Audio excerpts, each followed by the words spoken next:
guys down front. Everybody's good? Rolling? Ben, wait for the print. Wait for the print, guys. Let them get in front.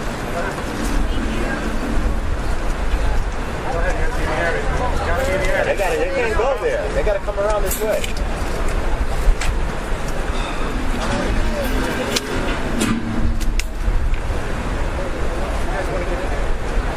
Everybody set? Everybody set? Ben, your reaction to what happened in court this morning? Guys, let the print get in.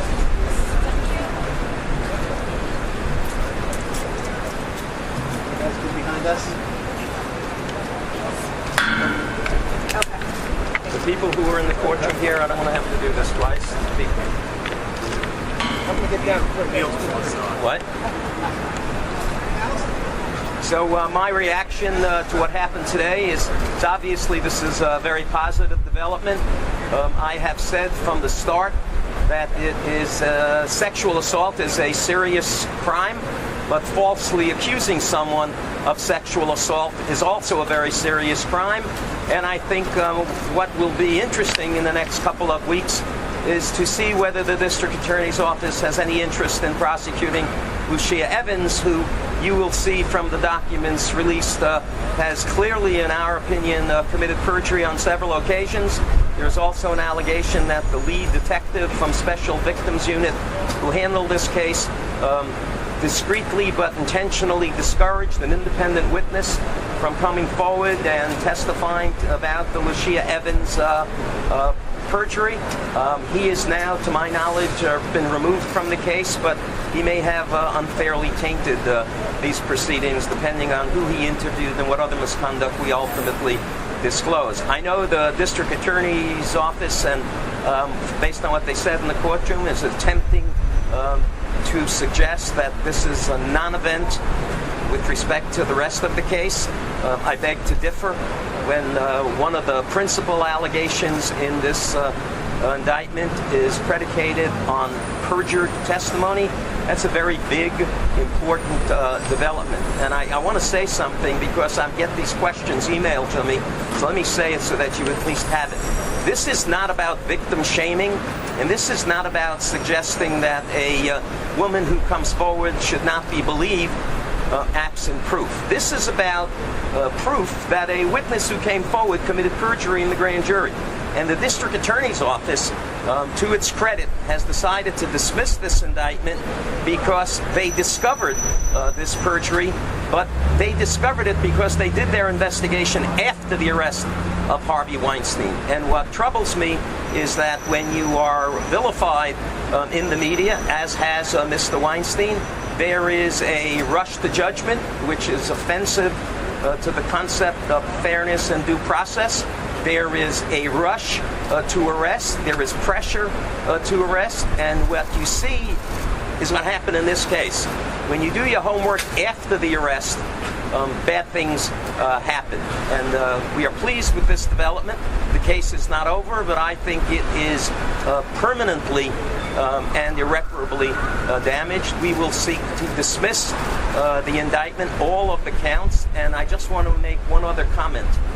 The charge of rape that's in this case, and the only rape that Mr. Weinstein has been criminally accused of, that is based on a consensual relationship we maintained that lasted for many years. We provided the court with at least 40 emails from the woman who claims to have been raped to Mr. Weinstein after the alleged rape that are endearing, intimate, loving, kind, arranging to meet with him again. And the response from the district attorney's office is, we didn't have to let the grand jury know that. And by the way, there is nothing in any of the emails suggesting that a rape did not happen.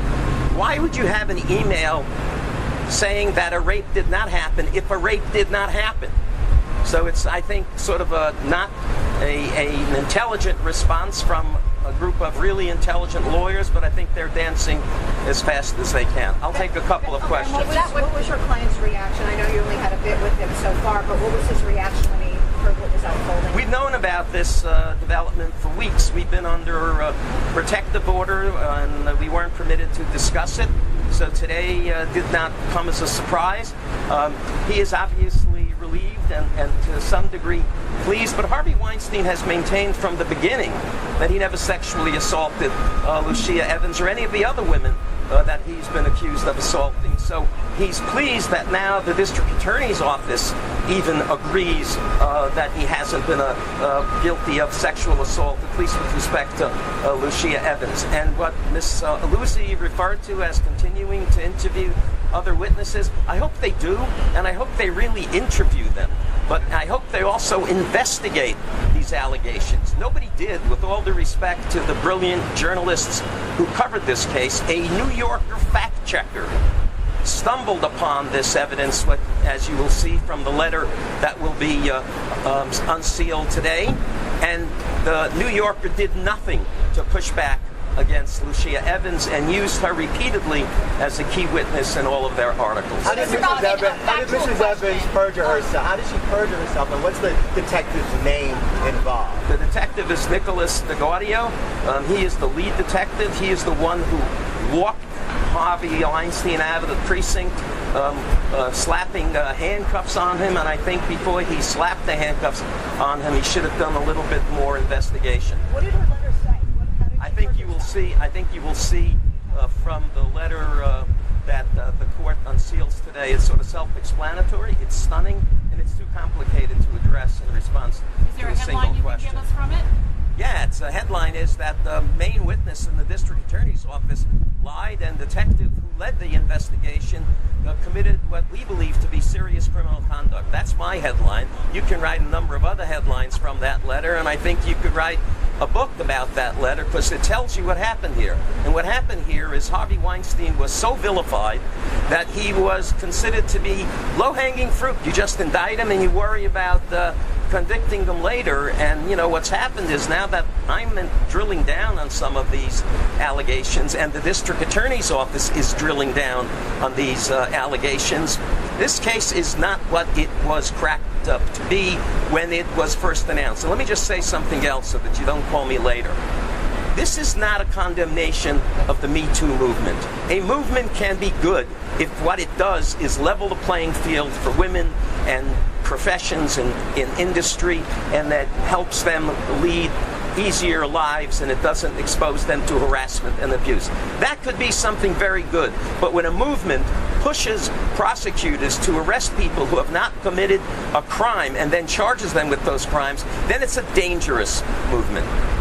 And what about the DA saying that she's going full steam ahead? I don't know what else they could say. Could they say that we screwed up? I don't think they were predisposed to say that, and I don't think they have any choice. The New York Times, God bless this wonderful newspaper that I read every day, suggested that if Mr. Weinstein wasn't arrested immediately, Mr. Vance would have no ability to continue on as DA, and his legacy would be tarnished. A couple of days later, Mr. Weinstein was indicted. That's not right. Mr. Brafman, a factual question. Can you raise your voice just a little bit? Hi, yes, a factual question, if I may. Could you just recap, count 6 is, if you could just recap what exactly count 6 is, what the charge is, and also, is that the only charge that pertains to Lucia Evans? Count 6 is a sexual assault charge, which is based on Lucia Evans as the complaining witness. However, we believe that she factors into the decision to raise the ante and try and suggest that Mr. Weinstein is a sexual predator, and I believe that this has contaminated the entire grand jury process. Does that mean that he's no longer facing any charges directly in relation to Lucia Evans' allegations? In our opinion, he should not be. But then it's a question of how the court interprets count 1 of the indictment, which we believe must be dismissed if you dismiss count 6, but the DA's office is not prepared to do that yet. So is it accurate to say he's still facing criminal charges relating to allegations by 3 women or 2 women?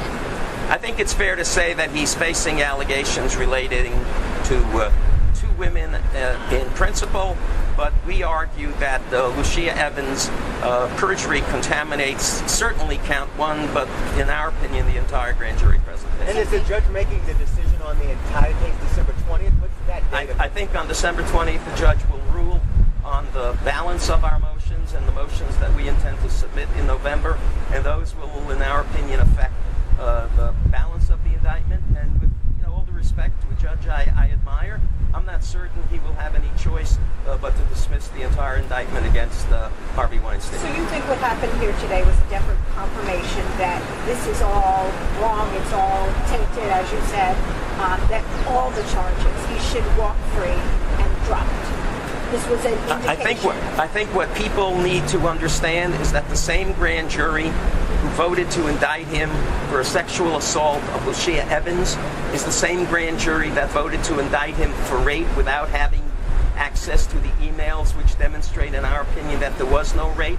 And it's not possible for us to now repair the damage and prejudice that these matters caused to the grand jury. I think this grand jury is irreparably damaged. I think the case against Mr. Weinstein is, in my view, not sustainable. And I think at the end of the day, this is quite remarkable and not something that one of the lawyers representing one of the women, well, this is a Brafman trick. This is not a trick. This is an attack on the fundamental integrity of the grand jury process. If you have a person willing to commit perjury in the grand jury, that is as serious as the crime of sexual assault, because it undermines the fairness of the process for all of us. Thank you, Ben. Thank you.